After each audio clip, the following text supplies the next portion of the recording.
Welcome, beloved, to this edition of Sitting with the Sister Minister. I am the Sister Minister, Seretta McKnight, and I am so glad that you have joined us once again. I am, as always it seems, excited and delighted because we have an outstanding program planned for you this evening. We are happy here at Sitting with the Sister Minister to welcome our good friend and sister in the person of the Right Reverend Kymberley Clemens Jones. We call her Reverend KC, the illustrious, esteemed, erudite pastor of the Valley Stream Presbyterian Church in Valley Stream, New York. She's joining us today to discuss the W.A.N.T.E.D project. Welcome, beloved. Thank you so much. It's good to be here. It's good to have you here, Reverend KC. Thank you. So let's start out by asking you, what is the W.A.N.T.E.D project? The W.A.N.T.E.D project is a mentoring program for young men of color, ages 12 to 18 years old. And we mentor them. We want them to know that they are wanted for good things in this society, not the bad things. And W.A.N.T.E.D stands for worthy, accountable, named, thankful, empowered, and determined. Okay, we need to take that a little bit slower for me. The Sister Minister has to keep up. Yes. W.A.N.T.E.D, W-A.N.T.E.D, the W.A.N.T.E.D program. Project. The W.A.N.T.E.D project. Mm-hmm. And the W is for? Worthy. The A is for? Accountable. So worthy, accountable, N is for? Named. Named. Mm-hmm. Worthy, accountable, named. T is for? Thankful. Thankful. Mm-hmm. Worthy, accountable, named, thankful.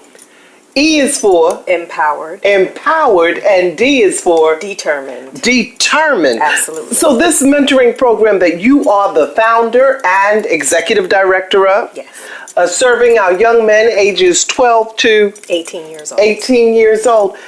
At this time, Reverend KC, when we look at the country and the climate when it comes to our boys, our men of color, give us the relevance and the necessity of a program such as the W.A.N.T.E.D project.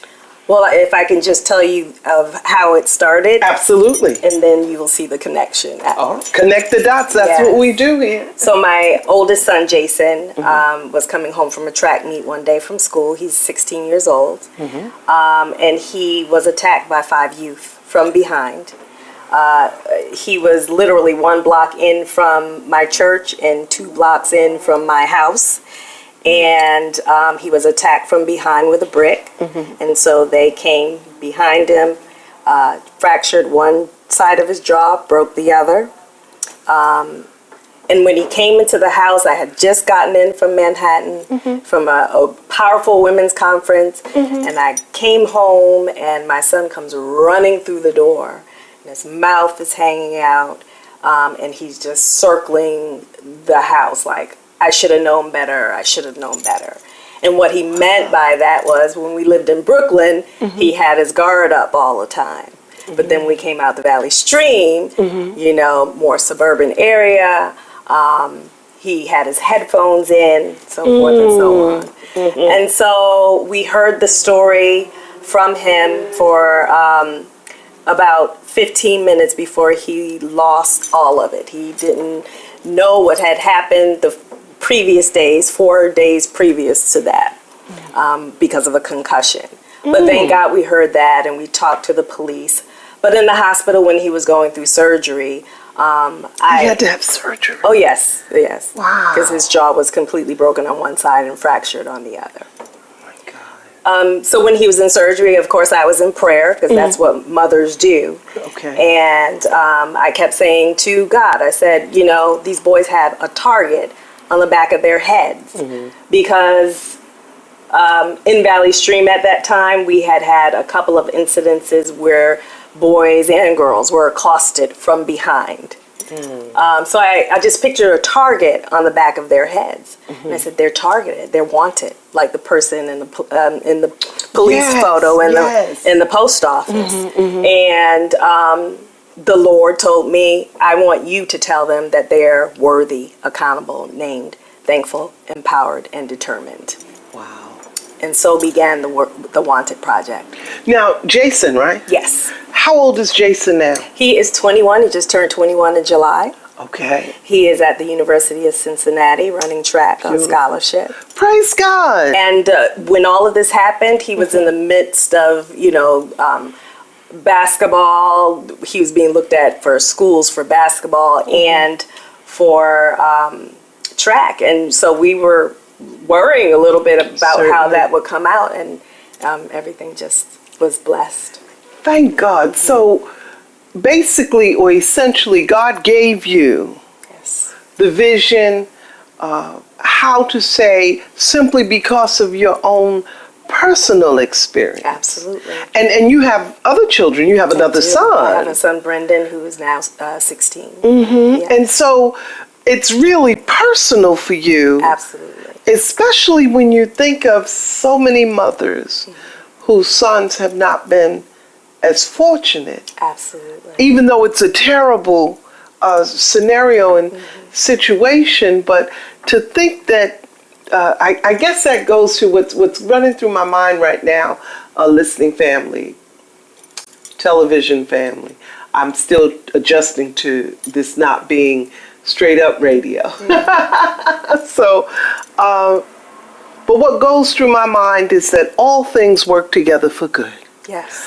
And so you've taken this tragedy and now triumphantly the W.A.N.T.E.D project to let our young boys know that they are wanted not by the Lord. That's right. But for future great things in their community. Yes. They are worthy. Yes. They have accountability not only to their siblings but to their parents, to their community. They're named, and named for us means identity. Who are you really? Okay. And how are you carrying yourself? Because that's one of the things that I have seen too often, where folk jump to conclusions. Absolutely. When it comes to our black boys, whether they're wearing hoodies or just straight up sweatshirts or that type of a scenario. So for you to get this vision as a result of that is nothing short of not only timely, but the relevancy of it. It's very relevant. Not only is it relevant because of youth on youth crime, but also at the same time in Valley Stream, there are a couple of incidences where police officers were, we'll say, harassing the youth in the area. And so it's the Long Island version of stop and frisk. Yes. Okay, good. Yes. And so it was all pretty much happening all at the same time, youth on youth crime, and also these boys and the ones who are acting right on the street and everything were being harassed as well. Okay. And so, it's not only being wanted because of socioeconomic reasons or lack of education, but just because of how they look. Which is, they have really, and when we say how they look, we're really talking about their hue, their complexion. Absolutely. The fact that they are of color. That's right. So the W.A.N.T.E.D project is this mentoring program, an acronym again for worthy, accountable, named, thankful, empowered, and determined. Yes. Okay, the W.A.N.T.E.D project. And so you've shared with us the genesis. What, or I should say, how do you identify the young men in that program? Go ahead. No, go right ahead, darling. The first class, it was amazing because the first class we had 15 young men. Literally 2 months after my son was released from the hospital, we started the program. Okay. And we said it's no time, better time to do it than now. And so we just went to all of my son's friends. Okay. The first class was filled with a few friends, a few church members, and then a few friends of theirs. So we had 15 young men. And then from that point on, literally parents, community members, just started talking about the W.A.N.T.E.D project. We have always had a full class. Never are we hurting for young men. In fact, they keep coming back. So we thought it was going to be 7-week program, W.A.N.T.E.D with a celebration. They keep coming back. The same ones over and over again. And new participants also. New participants so also. The program has grown. It's grown tremendously. Now you say that they keep coming back. Clearly you must be striking a nerve or fulfilling a need or a void that exists so often in our communities throughout the nation. Certainly, what are some of the types of programming that the W.A.N.T.E.D project does? We understand the build up and build out, and that's always a good thing when you have community and the neighbors and everybody's involved. And the idea that 2 months after your son having been accosted, this program was birthed. What types of mentoring programs? I mean, we're talking about, you're teaching that young black boys are worthy. That's right. What does that mean? That they have self-esteem, that they can hold themselves a certain way. Do you believe in yourself? Do you have goals? It's all about, even if the W.A.N.T.E.D project is non-for-profit and it's non-faith based, but for each boy's religion, what makes you worthy? And they have to pull that out. And what I've seen for boys in general, there are so many young programs for young women, for girls. Yes. They're a dime a dozen, they really are. But for boys, if they go to church, they're being preached to, right? Taught to.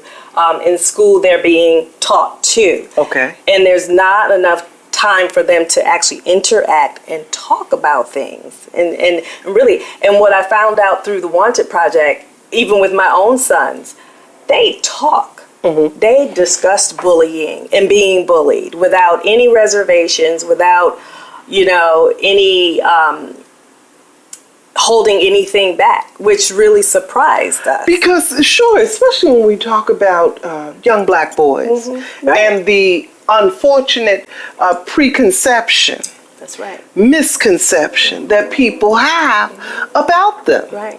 They don't talk. They just slough off, and we don't find that at all. They might come through the door the first time and be shy, but after that, they're all engaged. So there's a whole social, through a social networking, if you will, interaction. Absolutely. These young boys are are better able or learning how not just to know each other, but to be in touch with their definition of why self-worth is important. That's right. Talk about accountability. Accountability.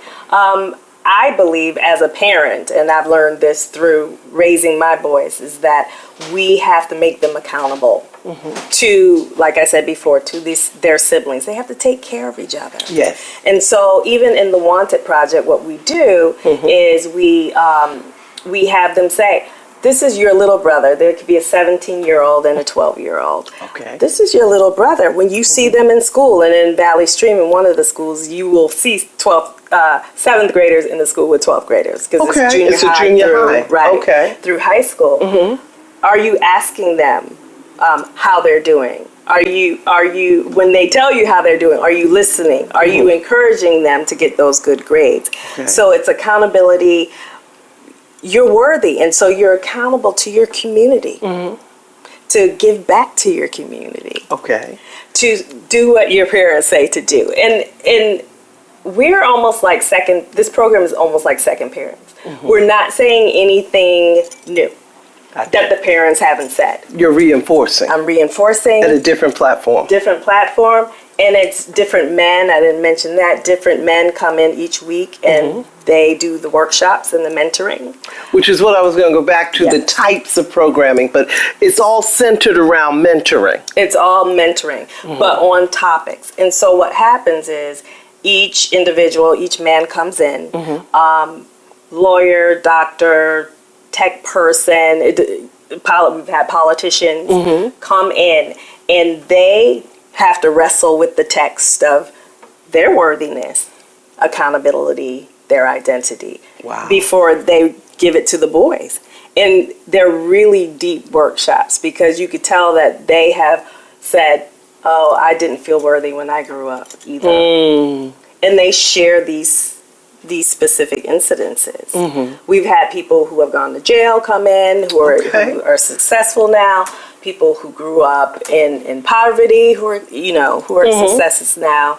And so they bring with each topic, they bring themselves. And so it's different. Beautiful. That's why the boys keep coming back, because we have different teachers, different workshop facilitators who bring their own story to what it means to be wanted. Usually that's usually the best way, is when you have folk with hands-on experience. And before we go to break, Pastor Casey, talk about named. Identity. Who are you?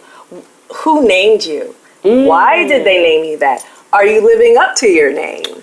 We had one pastor come in actually and gave everyone their African names. And so they left there knowing what their African name means. And it was important. Are you named after your father or your grandfather? What does that mean? What were they thinking about when you were birthed? Now where are you putting your identity? Are you putting your identity in your friends?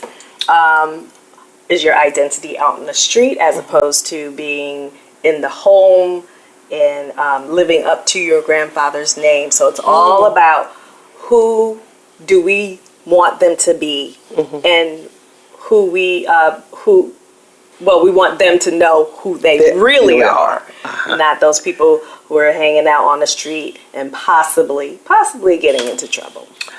Beloved, we're chatting with the Reverend Casey Jones, Reverend Kymberley Clemens Jones, who is the executive director and founder of the W.A.N.T.E.D project. We'll be right back.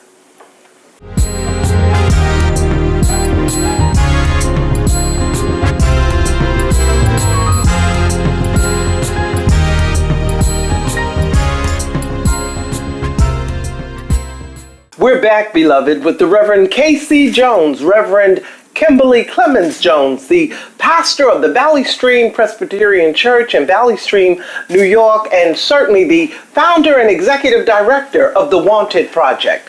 When we left off, we already discussed W.A.N., the worthiness, accountability, named.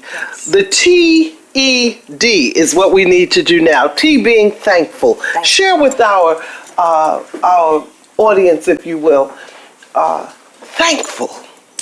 Being thankful, gratitude is so important. And once again, it's one of those things where we believe that women and girls can show gratitude. We have the gratitude journals for the girls, no gratitude journals for the boys. But it's just as important that the boys show gratitude, show thankfulness for the people around them. Even show thankfulness, even in situations where they might not have a lot to be thankful for. Thinking about those things for which they are thankful for is really important. So really, thankfulness, the ability to demonstrate gratitude, is not a weakness. You all are teaching it as a strength. It's a strength. Absolutely. Wonderful. It's a positive. Yes. And then empowered. Empowered. How do we stay empowered, or how do we get empowered? Some of the boys often will, on the first day or two, they'll walk in and their shoulders are slung down, and but as time goes on, we empower them, right? And so we show them how to empower other people in their communities, in their houses. And it's just wonderful to see. We give them tools also. How can I stay empowered? I tell the people I mentor in ministry all the time, always, there's so many devices. YouTube, instead of using your phone for bad things, right? Use your phone for good things. So become empowered. Listen to somebody who gives you strength. Somebody inspiring, motivating. Absolutely. If they want to be a basketball player, we put them in the direction of the best basketball player out there. If they want to be a doctor, we put them in touch with the mentors, the people online. We might not know them ourselves, but we put them in touch with those people, so those people, they can gain what they need from them and be empowered. Determined. Determined is all about staying the course and continuing to do what you have to do to get where you want. Sometimes I think they think if it's not easy, they give up too easily. And as I wrote in one of my books about how my son Brendan, he likes anime. He is a cartoonist, been drawing since he was 2 years old. Wow. And just a fantastic artist. I don't know anything about anime. My husband doesn't know anything about cartooning and anime. But I had to learn. I had to learn. And so to help keep him determined on his path, I had to learn. And so that's what we bring to the group also. What is it going to take for you to stay the course, get those A's, B's, even C's, to get into college and be the best you can be? Because sometimes you can take a student, a F or D student, who achieves to a C. That's right. On their way maybe to a B, or maybe they're a solid C+. That is not indicative of the fact that they still cannot be successful contributing citizens to society. In other words, I think what I'm loving that I'm hearing from you is that there are absolutely no limitations placed on our young boys. None whatsoever. You hear about Steve Jobs dropping out of college to start his company. Not everybody learns the same way. Right. Not everybody learns the same way. And I think our schools are failing because we put them in one classroom, they're taught one way, and those students who don't learn that way Sure. kind of become the C students or the D and the F students. But we want them to know that whatever it is, whatever their strength is, that's what we're going to pull out of them. Wonderful, wonderful. So now, Reverend KC, I'm excited, family. I'm excited about what you're doing with the W.A.N.T.E.D project. I pray that it is not limited to just Valley Stream or Strong Island, but are there plans for affiliate chapters maybe, or are there relationships that are being built from this? Yes, absolutely. We encourage anyone who wants to start their own W.A.N.T.E.D project to contact us. We have an affiliate, a woman named Afua, who is over here in the United States every 6 months and back in Ghana, Africa every 6 months. She brought the W.A.N.T.E.D project to a juvenile detention center in Ghana, West Africa. And they graduated their first class in February. Beautiful. And she's starting a second class in September. And so now we have a Ghana affiliate. And when I tell you, it is a much different situation over there in the juvenile justice system than it is here in Long Island. Those boys grew so much that some of their sentences were reduced. Wow. Look at God. Yes, beautiful. Look at God. I get goosebumps every time. I'm getting chills sitting every time here. I talk about it. So I'm going to be traveling there in February to go and visit the W.A.N.T.E.D project in Ghana, West Africa. There's got to be plans for, at some point, the exchange with our boys, the transcontinental. I would hope so. It's hard because the pictures that we have of the juvenile justice, the juvenile detention center, only the ones who were getting out could we even see their faces. Sure. So everything was from behind, and we saw the classroom from behind. So we are hoping that one day we will be able to get the groups together. There's one that's going to be opening up in Hartford, Connecticut very soon. Beautiful. And then we are reaching out to 2 other people, places, South Carolina and Atlanta, who want to do a W.A.N.T.E.D project. Wonderful. So I want this to be for everyone, not just, Long When you Island. get ready to do South Carolina. Yes.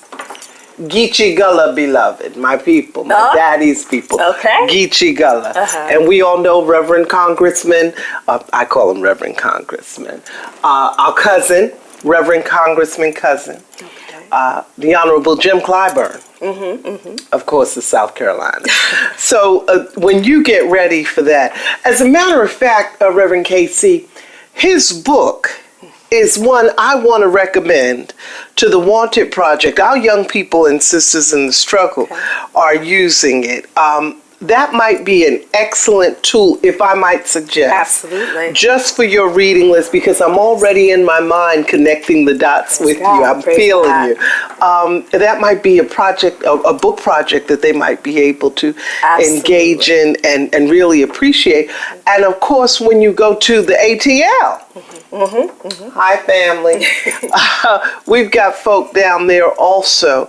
And I am excited about the potential of what you are doing with the W.A.N.T.E.D Project, and just having you here to share.